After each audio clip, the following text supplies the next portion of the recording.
लंका कांड रामायण के 7 मुख्य कांडों में से एक है और इसे सबसे महत्वपूर्ण कांडों में गिना जाता है।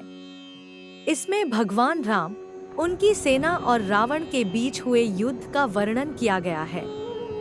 यहाँ एक संक्षेप में इस कथा की लंबी कहानी दी जा रही है। सीता की खोज और हनुमान का लंका प्रवेश। रामायण का लंका कांड उस समय शुरू होता है जब सीता को रावण ने हरण करके लंका ले जाकर अशोक वाटिका में रखा होता है। सीता की खोज करते हुए हनुमान लंका पहुंचते हैं।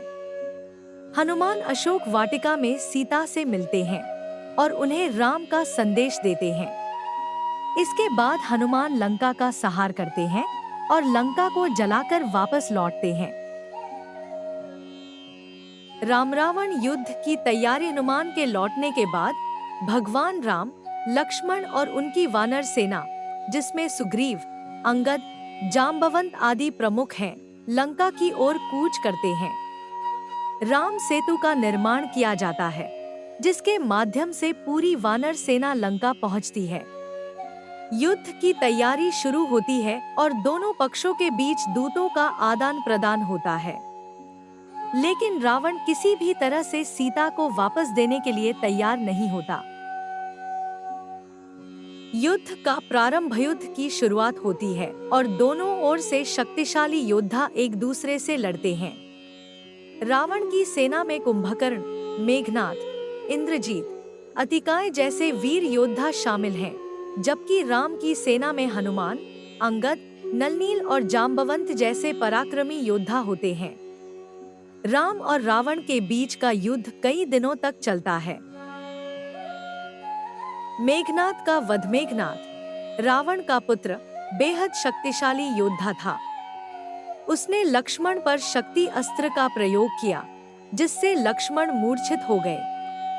हनुमान संजीवनी बूटी लाकर लक्ष्मण की जान बचाते हैं। अंत में लक्ष्मण द्वारा मेघनाद का वध किया जाता है। रावण का वध। अंतिम चरण में भगवान राम और रावण के बीच भयंकर युद्ध होता है। रावण के 10 सिरों और 20 भुजाओं के बावजूद राम उसके एक एक सिर को काटते जाते हैं। राम अंततः ब्रह्मास्त्र का प्रयोग करते हैं, जिससे रावण का वध होता है। रावण के मरते ही लंका में शांति स्थापित होती है। सीता की अग्निपरीक्षा और राम की अयोध्या वापसी। रावण के मरने के बाद राम सीता को वापस प्राप्त करते हैं, लेकिन सीता की शुद्धता की परीक्षा लेने के लिए उन्हें अग्नि परीक्षा से गुजरना पड़ता है, जिसमें सीता अपनी पवित्रता सिद्ध करती हैं।